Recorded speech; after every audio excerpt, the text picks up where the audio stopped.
Alhamdulillah wassalatu wassalamu ala sayyidina Rasulillah Sayyidina Muhammad ibn Abdullah wa ala alihi wa sahbihi wa man tabi'ahu wa walah wala hawla wala quwwata illa billah amma ba'du Rabbi syrah li sadri wa yassir li amri wa hlul 'uqdatam min lisani yafqahu qawli sadaqallahul azim. Ma'asyiral muslimin rahimakumullah. Ya akramal akramin, para jamaah al-mukarram al-muhtaram, segenap para asatidah, para guru, yang mudah-mudahan kita semua yang hadir pada sore hari ini senantiasa mendapatkan barokah dari Allah Subhanahu wa taala. Kita doakan juga mudah-mudahan guru kita Ustaz Hasan Askan yang sedang melaksanakan ibadah umroh mudah-mudahan dijaga Allah Subhanahu wa taala. Amin ya rabbal alamin. Kita melanjutkan dari kitab Arba'in An-Nawawi yang dikarang oleh Al-Imam Muhyiddin Yahya ibn Syaraf An-Nawawi rahimahullah, yang dikenal dengan Imam An-Nawawi. Karena ada dua Nawawi yang kita kenal. Yang pertama bernama Yahya ibn Syaraf An-Nawawi, yang kedua Syekh Muhammad Nawawi Al-Bantani.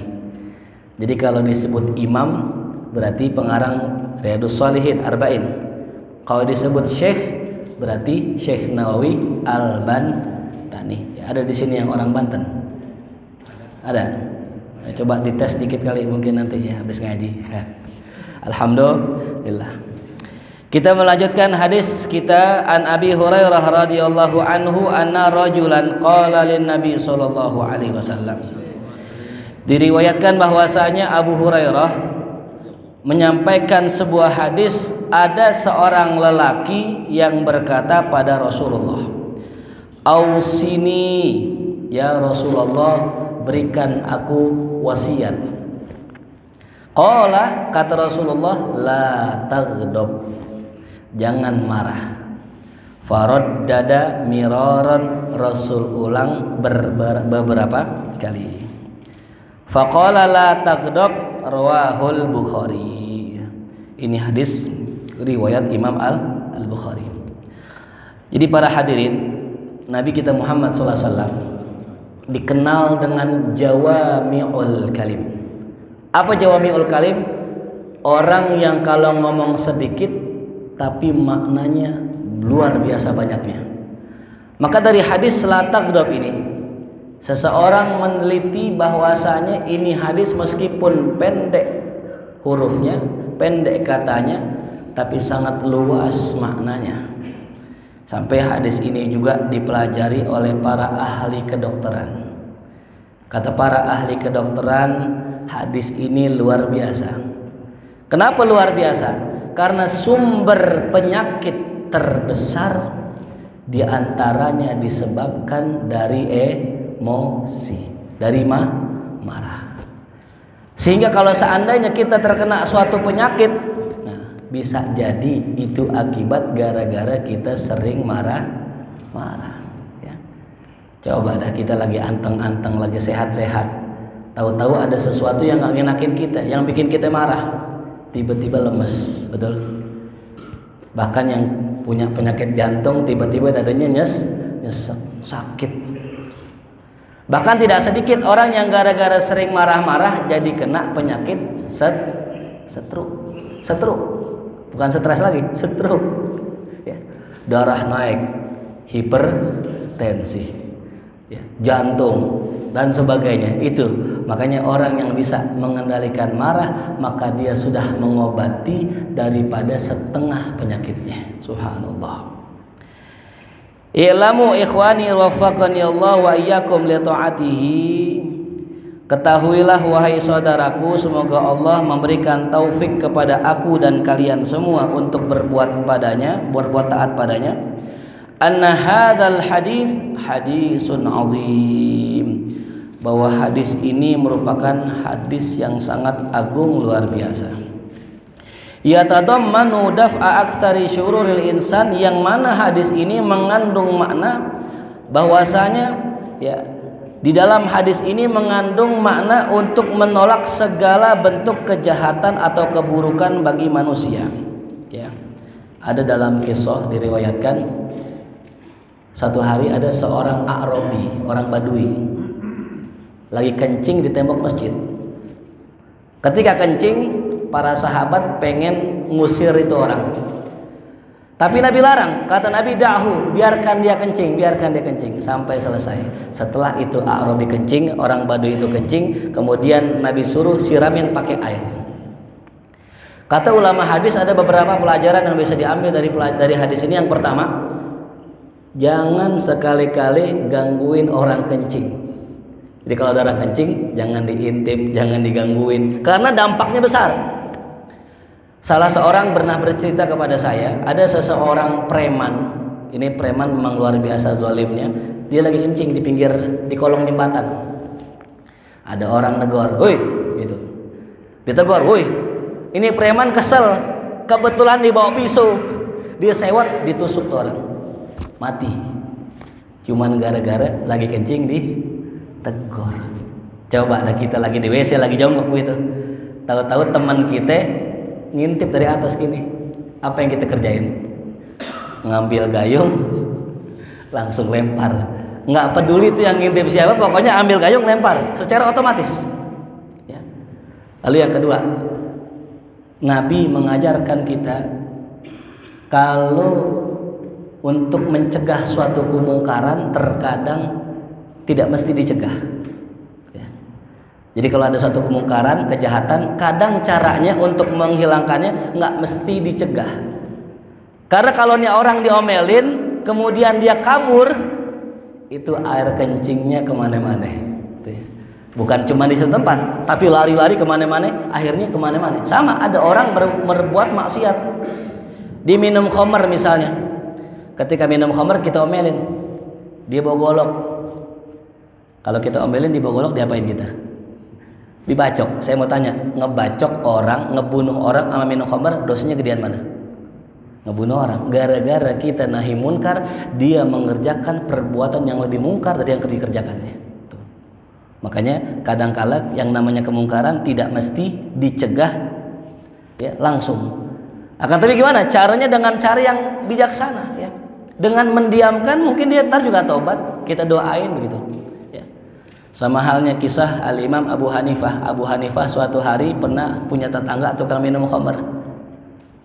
Tiap hari nyanyi, tiap hari teriak-teriak di rumahnya, ganggu beliau, tapi beliau sedikit pun tidak mencegah daripada perbuatannya, karena perbuatan itu di rumahnya.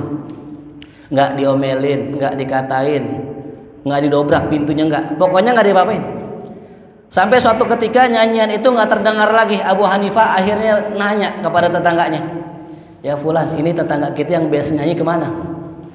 "Wah, dia di penjara, wahai imam, di penjara." Imam Abu Hanifah langsung bergegas lari ke penjara. Dibilang sama sipirnya, "Tolong sipir, bebaskan ini orang di tetangga saya." Atas berkat daripada kebaikan Abu Hanifah, ini orang yang tadi mabok sering mabok di sebelah rumahnya, dibebasin sama sipirnya, akhirnya taubat kepada Allah Subhanahu wa taala tuh. Nah, akhirnya nggak minum lagi. Gara-gara apa? Dibebasin sama Abu Hanifah. Itulah kadangkala kita untuk mencegah kemaksiatan, mencegah kemungkaran harus dengan cara yang ma'ruf. Kalau kata guru kita, amar ma'ruf bil ma'ruf, nahi munkar bil ma'ruf. Jangan nahi munkar bil munkar ya. Amar ma'ruf bil ma'ruf, nahi munkar bil ma'ruf. Kita di wilayah kita ini seringkali kita lihat ada orang yang maksiat. Saban kita lewat naik motor ya. Kita kalau mau jalan ke sini aja kadang-kadang ngelihat beberapa orang dulu ke sini kan, ada yang berduaan, macam-macam dah. Nah, itu kan perbuatan munkar. Jangan sampai kita mencegah perbuatan munkar dengan kemungkaran. Contoh, ada orang anak muda lagi nongkrong berdua-duaan di flyover ya. Maksiat ya? Maksiat. Udah mana suap-suapan cilok lagi kan enak tuh cilok. Ya. tangan dirangkul begini. Karena dia gedek dengan orang yang maksiat, akhirnya apa? Tuh anak muda dijorogin ke flyover, jatuh dia. Hilang nggak maksiatnya? Hilang. Ikut ame orang-orangnya jatuh juga tuh sama orang-orangnya. Tuh. Maksiatnya hilang, orang-orangnya juga hilang. Akhirnya apa? Akhirnya dia mengerjakan dosa yang lebih besar dari apa yang dikerjakan oleh orang tersebut. Dan itu semua bersumber dari nafsu, dari emosi itu. Makanya Masya Allah Nabi kita Muhammad SAW mengajarin kita, kalau untuk kita mendapatkan suatu maslahat butuh kesabaran. Ya. Kemarin kita mendengar tahun 2019 kan slogannya apa itu? 2019 ganti presiden ya. Karena sebagian kita merasa bahwasanya nih pemerintah udah zalim, harus diganti rezimnya begitu. Ya. Tapi subhanallah qadarullah nggak menang. Ya, malah menjabat 2 periode. Saya mau tanya, yang bikin presiden kita 2 periode kita apa Allah? Lantaran pendukungnya apa Allah? Lantaran Allah. Allah yang memilih. Ya. Ini pelajaran sudah didapatkan zaman dahulu. Ada seorang bernama Hajjaj bin Yusuf As-Saqafi. Ini seorang gubernur yang sangat-sangat zalim. Ya. Namanya Hajjaj bin Yusuf As-Saqafi. Suatu hari saking zalimnya, ada ulama pengen bikin gerakan kudeta. Karena yang dikerjakan amane Hajjaj udah gila-gilaan. Sahabat dibunuh, tabi'in dibunuh, ulama disembelih sama dia. Disembelih, bukan dibunuh, disembelih. Saking zalimnya muncullah gerakan pengen mengganti gubernur Hajjaj ini yang zalim luar biasa. Ngadulah kepada seorang ulama bernama Hasan Al-Basri. Siapa namanya? Hasan Al-Basri. Al-Imam Hasan Al-Basri mengatakan ketika ditanya nih, wahai Hasan, tolong buatkan fatwa untuk kami biar kami jihad melawan Hajjaj itu. Lantas Hasan tidak memberikan fatwa. Beliau hanya mengatakan isbir, bersabar. Sabar. Ya, sabar. Karena kalau kita melawan dia belum tentu bisa menang saat ini. Akhirnya apa? Nggak dikeluarkan fatwa. Mereka orang-orang yang punya semangat jihad pergi melawan Hajjaj. Kalau para jamaah tahu, kita baca Quran. Sekarang udah ada titik sampai harokatnya. Itu yang harokatin beliau. Ya. Hajjaj bin Yusuf As-Saqafi. Tapi zalim. Tapi jasanya besar mengharokatkan, menitikkan Al-Quran. Kalau seandainya kita baca Quran nggak ada harokat sama titiknya gimana sekarang? Udah ada harokatnya, udah ada titiknya aja, kita masih banyak salah. Bagaimana nggak ada harokat, nggak ada titik? Akhirnya kemudian mereka ini yang pengen berjuang pergilah tuh, ya. Mereka pergi tanpa fatwa dari Hasan, ya. Mereka memerangi Hajjaj bin Yusuf As-Saqafi. Tapi subhanallah, ini pasukan kalah mati semua. Akhirnya apa? Mereka semua yang pengen memperjuangkan syariat Islam, pengen memperjuangkan pemimpin yang soleh, gagal. Ya. Ini pelajaran buat kita tadi. Kata Al-Imam Hasan, bisa jadi dipilihkan pemimpin yang zalim lantaran dosa-dosa rakyatnya. Ya. Sebagai hukuman buat kita sebagai rakyat yang menjauh dari Allah Subhanahu wa ta'ala. Makanya kita jangan buru-buru dulu. Kita pengen ganti presiden, kita pengen ini. Cek dulu diri kita. Karena kata guru-guru di zaman Nabi kita Muhammad SAW, Nabi sebagai pemimpinnya, sebagai presidennya, ada gak orang munafik? Ada, banyak. Ada gak orang kafir? Ada. Ada gak yang zalim? Ada. Berarti bukan daripada pemimpinnya, tapi daripada rakyatnya. Makanya ada yang pernah protes kepada Sayyidina Ali, ya Ali, kita ngelihat di zaman antum sekarang ini orang-orang pada luar biasa ingkarnya. Sahabat sama sahabat saling ribut, saling menumpahkan darah. Bagaimana masa di zaman ente begini? Intinya dijelek-jelekin rezimnya Sayyidina Ali. Apa kata Sayyidina Ali? Ya fulan, ketahuilah di zaman Abu Bakar memang bagus, di zaman Umar memang luar biasa. Kenapa? Karena rakyatnya model-model kayak aneh. Kalau di zaman aneh, rakyatnya model-model kayak ente, kerjaannya protes mulu tuh ya. Kagak sami'na wa ata'na. Ini gambaran itu ya. Jadi kalau ulama-ulama dulu ketika mereka menghadapi sesuatu yang kagak ngenakin hati, yang bikin hati mereka marah, mereka nggak dulu menyalahkan orang, nggak, tapi mereka introspeksi. Ada ulama mengatakan, saya lupa namanya siapa, dia mengatakan gini, saya bisa tahu hubungan saya baik atau tidak dengan Allah dengan saya melihat akhlak anak istri saya. Kalau saya lihat istri saya kok tiap hari ngegas mulu, tiap hari ngomel mulu, kagak adem-adem, berarti hubungan saya sama Allah lagi jelek. Ya. Kita sering ngerasain kadang-kadang di rumah ya. Istri kok panasan mulu, dikit-dikit kita disalahin, dikit-dikit kita disalahin, dikit-dikit ngamuk tuh. Dikit-dikit marah, kenapa? Ya.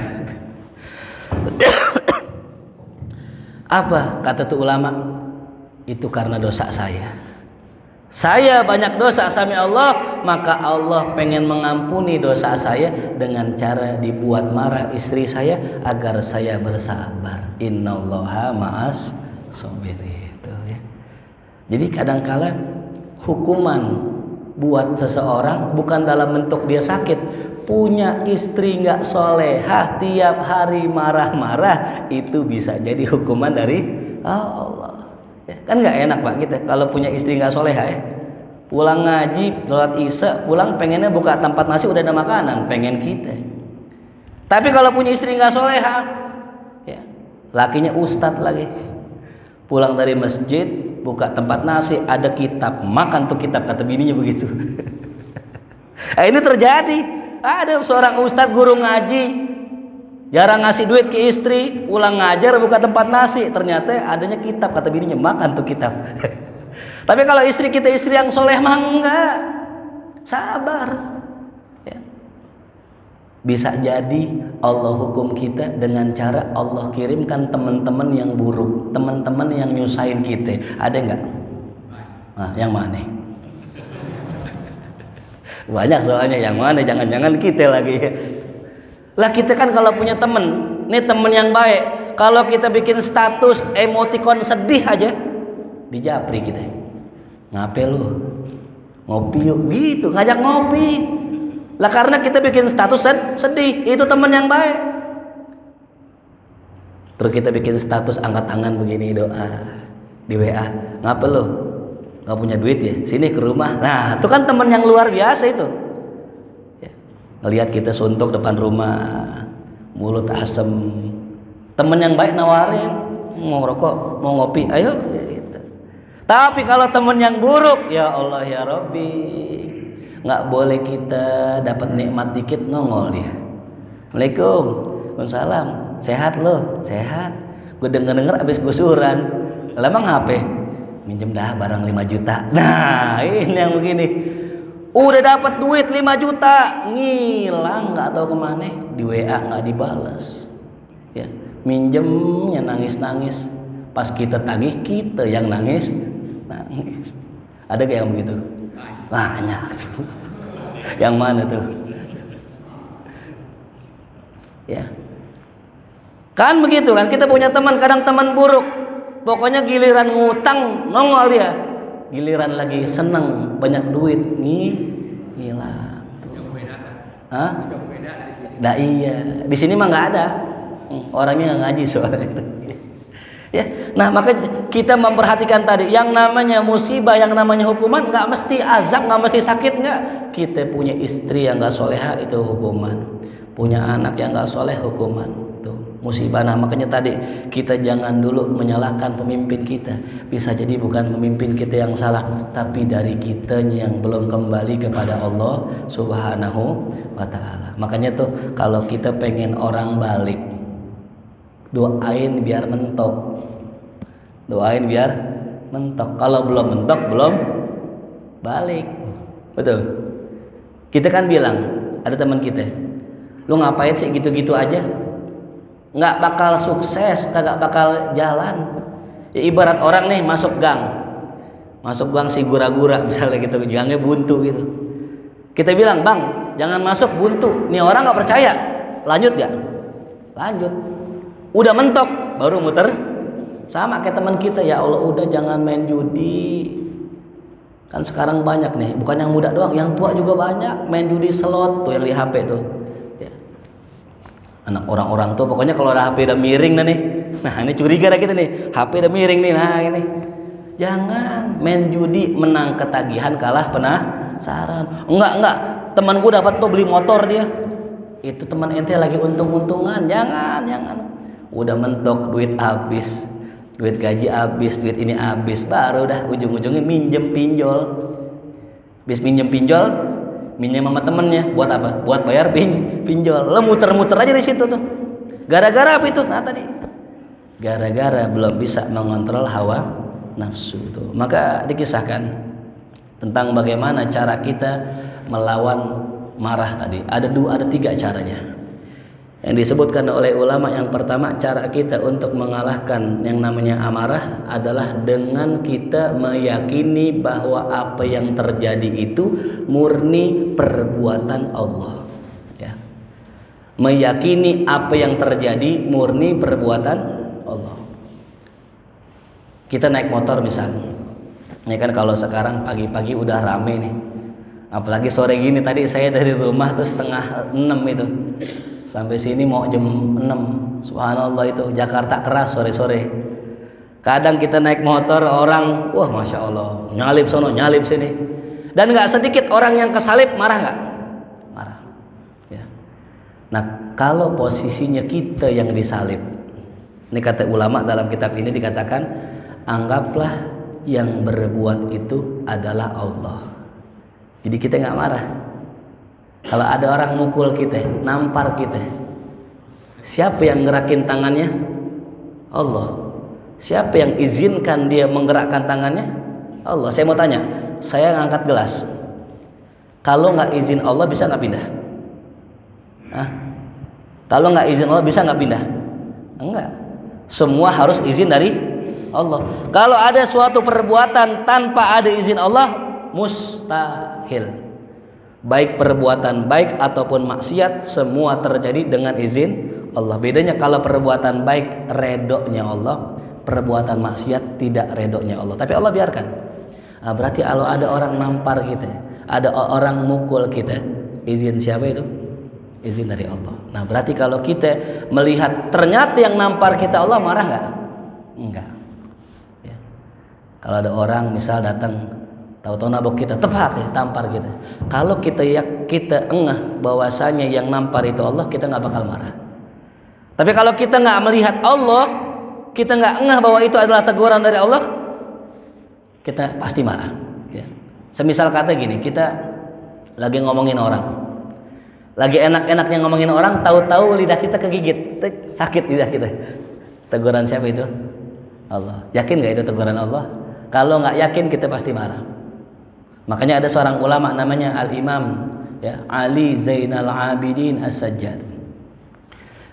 Al-Imam Ali Zainal Abidin As-Sajjad ini suatu hari keluar dari masjid.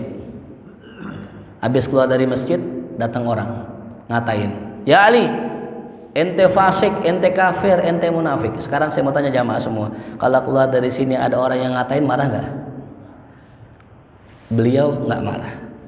Beliau cuman bilang, "Ya fulan, yang kau katakan tadi, aib-aib yang kau sebutkan tadi masih belum seberapa dengan aib yang saya tahu di diri saya sendiri." Subhanallah.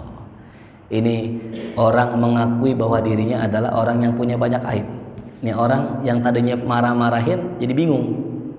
Ditanya, ya fulan, emang kenapa ente ngatain aneh? Ade butuh apa ente aneh? Nangis nih orang.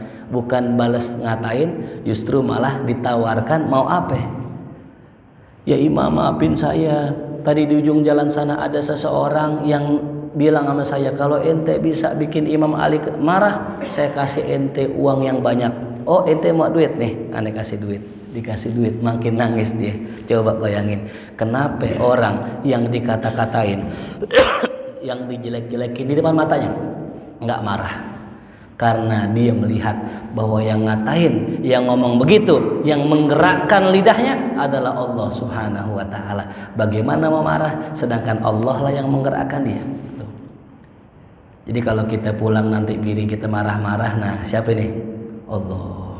Allah yang izinin bini kita marah-marah. Jadi kita tenang. Itu yang pertama ya. Yang kedua, caranya adalah dengan kita berwudu. Nabi kita Muhammad SAW bersabda ya, jikalau seseorang marah, ya dalam hadis, jikalau seseorang marah, idza ghadaba ahadukum falyatawaddo, hendaknya ia berwudu. Tuh. Kenapa? Nah, li'annal ghadab minnar, karena marah itu dari api. Coba perhatiin para jamaah semua, kalau orang lagi marah, matanya merah kan? Badannya panas, mukanya merah. Nah, itu kata Nabi kita Muhammad SAW ya, li'annal ghadab minan nar, marah dari api. Wa innama tudfa'un nar bil ma', sesungguhnya api dapat dipadamkan dengan air. Tuh ya. Jadi kalau misalnya ngeliat orang marah, tuh ya. Ingat, orang marah apa tadi? Api. Api dipadamkan dengan apa? Air. Besok kalau ada istri kita ngomel-ngomel, marah-marah, lemparin seblokin air, bur gitu. Kok aku saya blokin sih? Kamu dari api, ini air ya untuk memadamkan apa? Api. Mungkin marah, ternyata gas LPG dia, disiram nggak padam tuh ya. Nah itu ya. Jadi kalau orang lagi marah, falyatawaddo, wudu tuh ya. Cuman abis wudu masih marah. Nah yang ketiga caranya ya, intiqalul makan, berpindah tempat. Ya. Jadi kalau kita di sini marah, kayaknya nggak ini nih hati, pindah tempat. Pulang ya. Kalau di masjid ribut lagi rapat buat acara apa Ramadan, kan ada kadang-kadang begitu ya, rapat maulid ribut rapat maulid ribut, kata temennya enggak, gue pokoknya pengen ngundang guru gua, kata yang satu enggak lah guru gua, ribut kan guru lu udah tahun lalu, guru gua sekarang, berantem dia adu argumen. Banyak yang begitu. Kalau ribut begitu wudu nggak bisa juga, pulang. Udah pulang masih marah, falyarqud ya, maka berbaring, tidur, bawa tidur, bangun tidur, insya Allah udah nggak marah.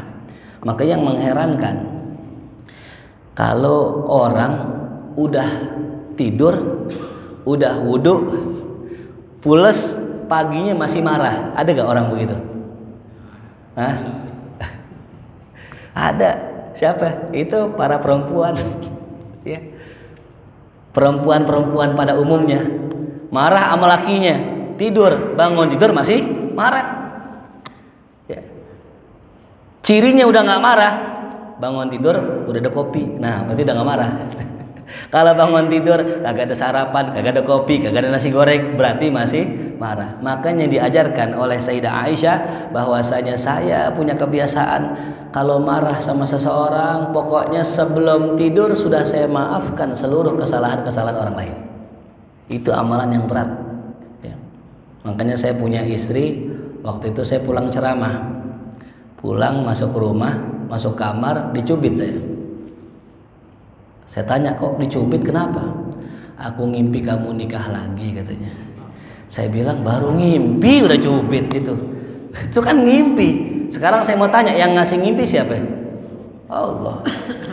Yang nikah lagi di ngimpi, yang kasih siapa? Allah. Saya salah nggak? Enggak, masih dicubit. Itulah perempuan ya. Makanya kita kudu sabar-sabar ngadepin bini kalau mau jadi wali ya. Kalau mau jadi wali kudu sabar. Bagaimana aja? Kita yang salah udah. Tuh. Makanya nih, wakil ada yang mengatakan nih dia. Ini hadis la takdob. Ini yang nanya namanya Harithah ibn Qudamah. Ada juga yang mengatakan ini yang nanya adalah Abu Darda. Ada juga yang mengatakan namanya Abdullah ibn Umar, dan macam-macam pendapat ulama. Intinya dari sekian yang nanya ini, emang orangnya suka marah. Dan orangnya ini ahli ibadah. Ingat ya, kadang-kala orang kalau ahli ibadah, kadang nggak semua ya, itu memang agak cepat naik tensi ya. Karena girohnya, semangat ibadahnya, semangat agamanya tinggi. Coba kita lihat orang-orang tua kita dulu. Orang-orang tua kita dulu galak-galak. Saya punya engkong galak banget ya. Tapi orang bener, tapi galak.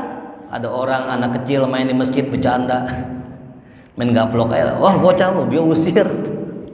Mau sholat mau bercanda, begitu orang-orang dulu ya.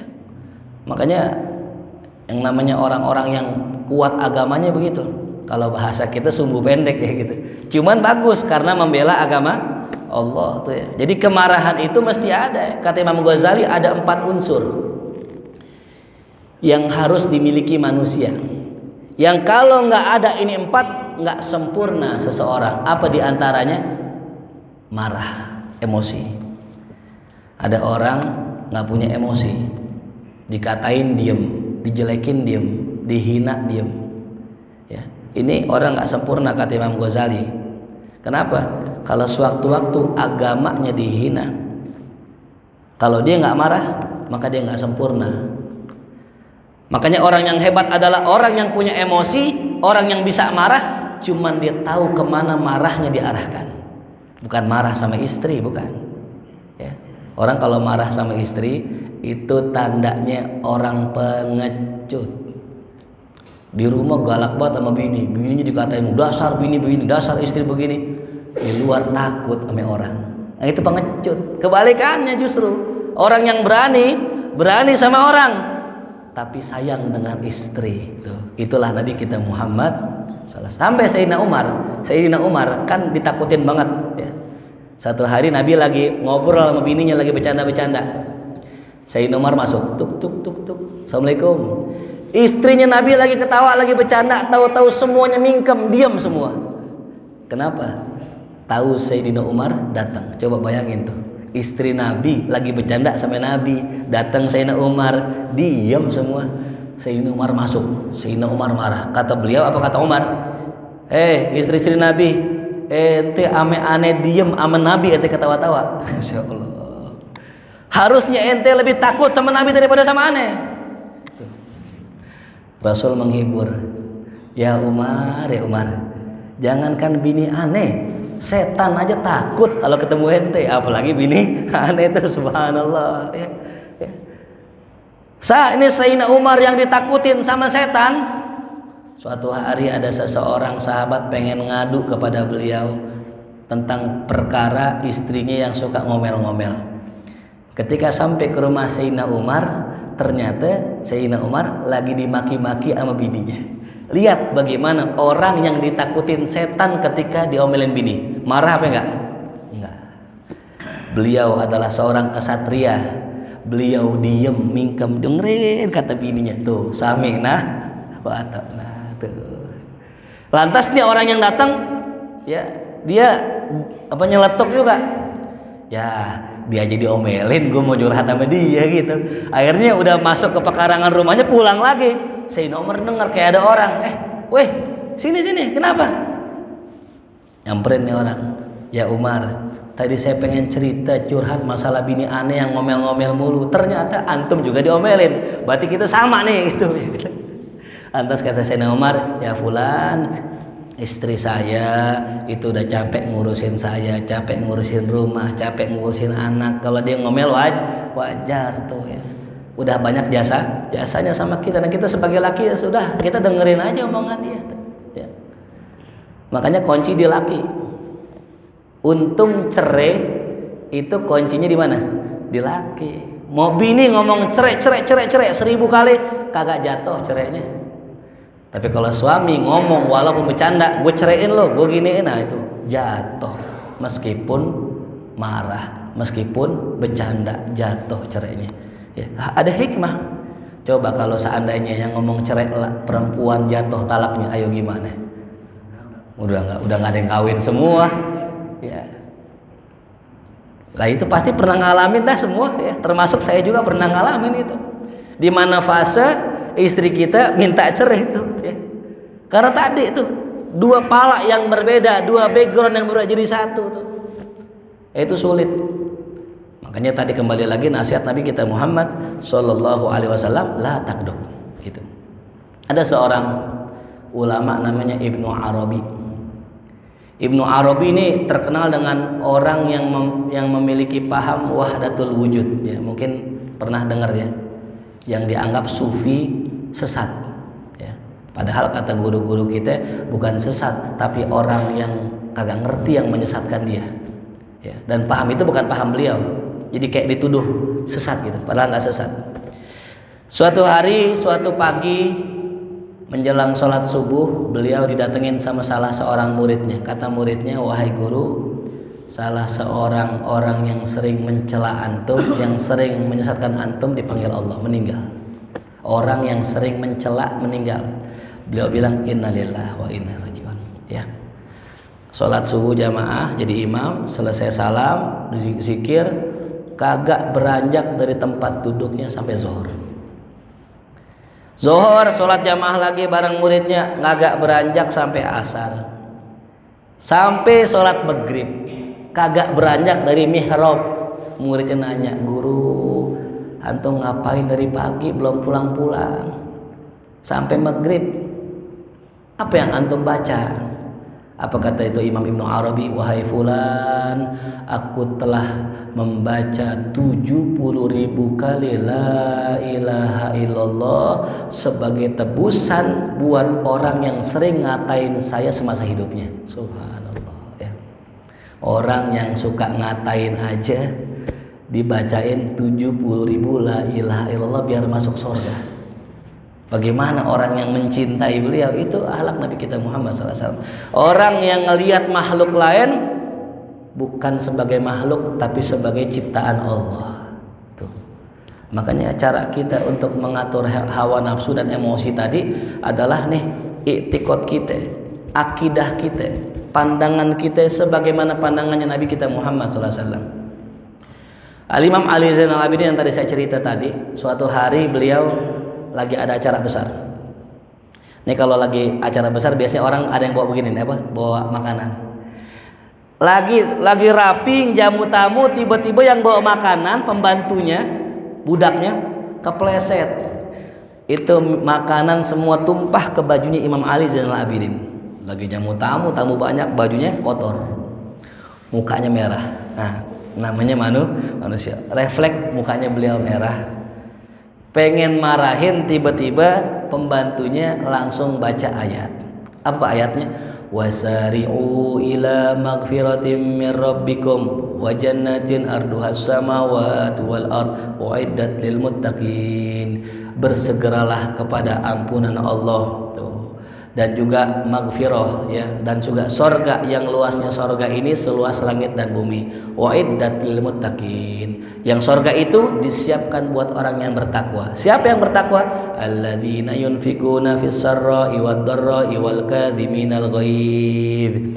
Adalah orang yang senantiasa infak dalam keadaan lapang maupun sempit dan menahan marah.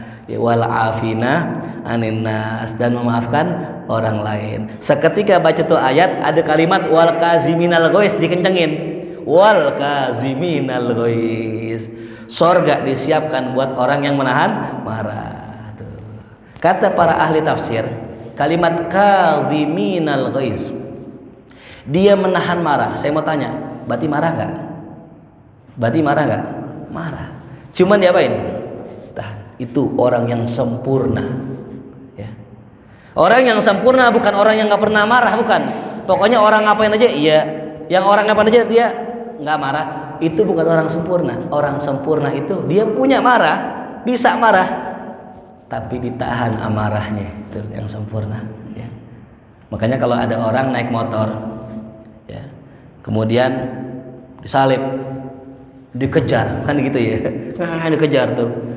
Pas dikejar Dilihat yang nyari ternyata Ambon, mukanya hitam serem banget. Dia nggak jadi. Nah, itu menahan marah bukan? Bukan, namanya takut. Masuk gak tuh ayat? Enggak, karena bukan menahan marah. Saya pernah naik mobil sama santri bareng-bareng, full mobil 7 orang.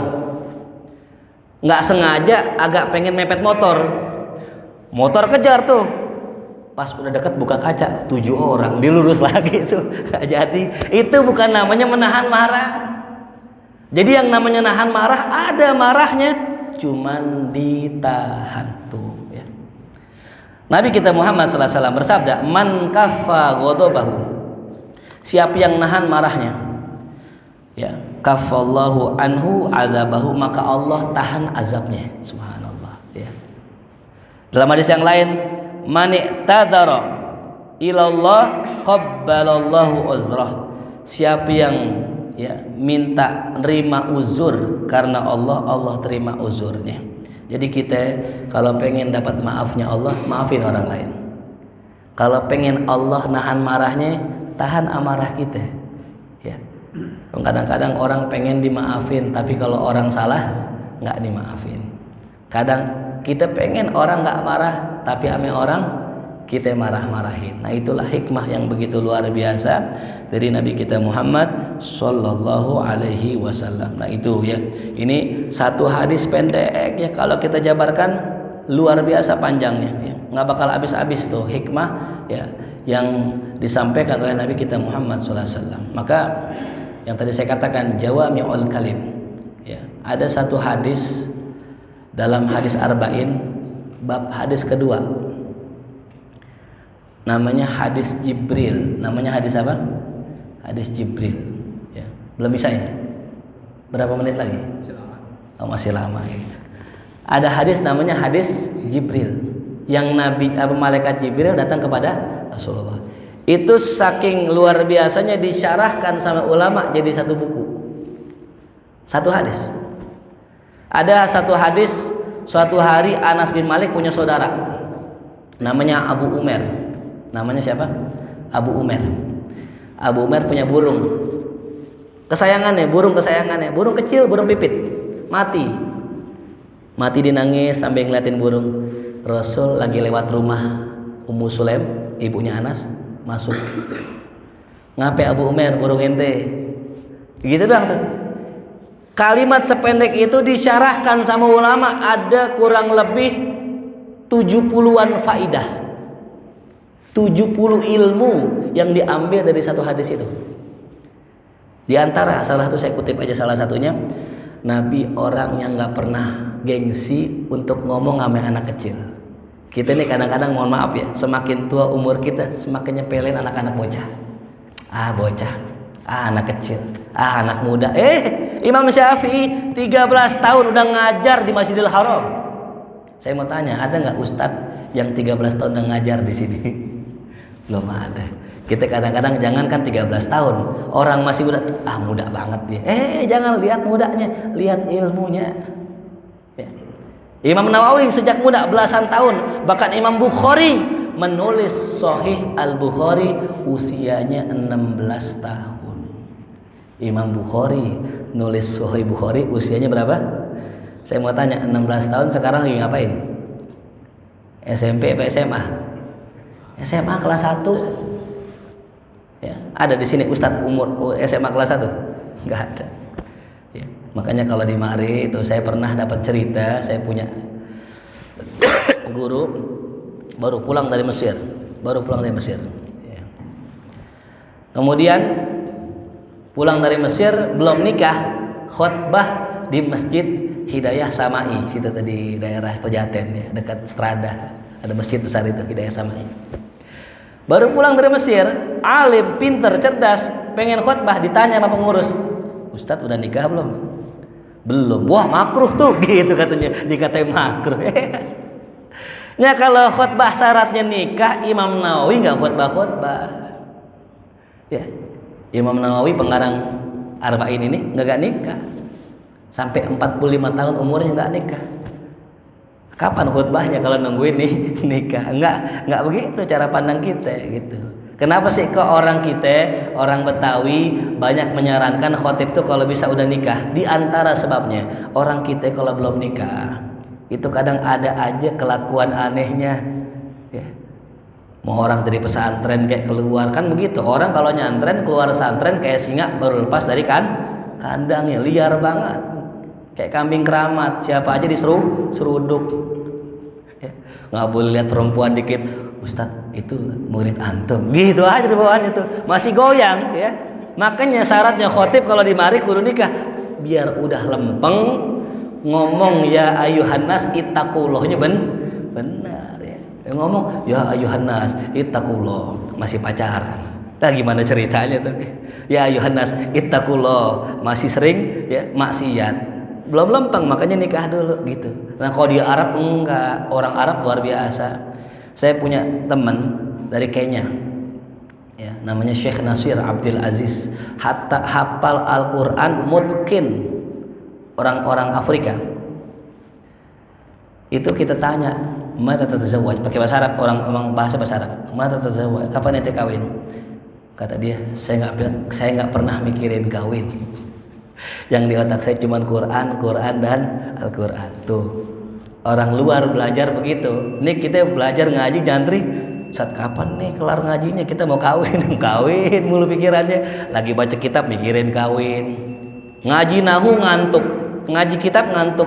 Ngaji fikih ngantuk. Ngaji bab nikah segernya luar biasa. Itu ada begitu. Orang kita mari begitu ya.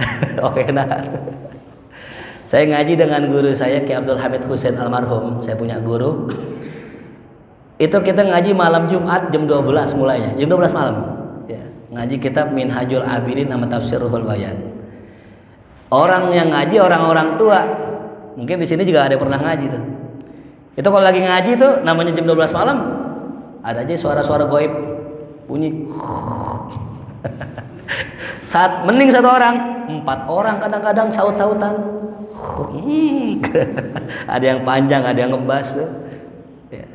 Tapi yang unik, yang luar biasa, guru kita nggak marah, nggak dibaca-baca aja, kita baca jelasin tuh ya.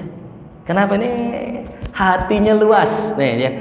Air kalau panas, kenapa sih orang kita tuh kalau minum air panas dituang di sini, kenapa sih?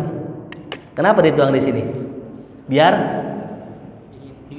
dingin. Ini menggambarkan bahwa hati kalau sempit kayak gelas ada masalah panas. Tapi kalau ditaruh tuh masalah di hati yang luas jadi dingin. Ya, bisa dipahami analoginya? Jadi kalau kita ngomel-ngomel mulu sama istri, marah-marah mulu sama karyawan, berarti hati kita sempit. Makanya kita sering doa apa? Ya Allah, ya Rabbishrahli. Doa siapa itu? Nabi Musa. Kenapa kok minta dilapangkan hatinya? Siapa yang musuhnya? Fir'aun. Ya Allah, ngadepin bini yang kayak Fir'aun, doanya Rabbishrahli. Ngadepin suami yang kayak Fir'aun, doanya apa? Rabbishrahli. Ya. Jadi sebab kenapa orang sering marah, sering panasan, karena hatinya sempit. Kalau hatinya luas, insya Allah sepanas apapun masalah akan menjadi dingin. Ya, mungkin segitu saja yang bisa sampaikan malam hari ini. Mudah-mudahan bermanfaat buat kita semua. Amin ya rabbal alamin. Mungkin ada pertanyaan sampai sini. Bismillahirrahmanirrahim.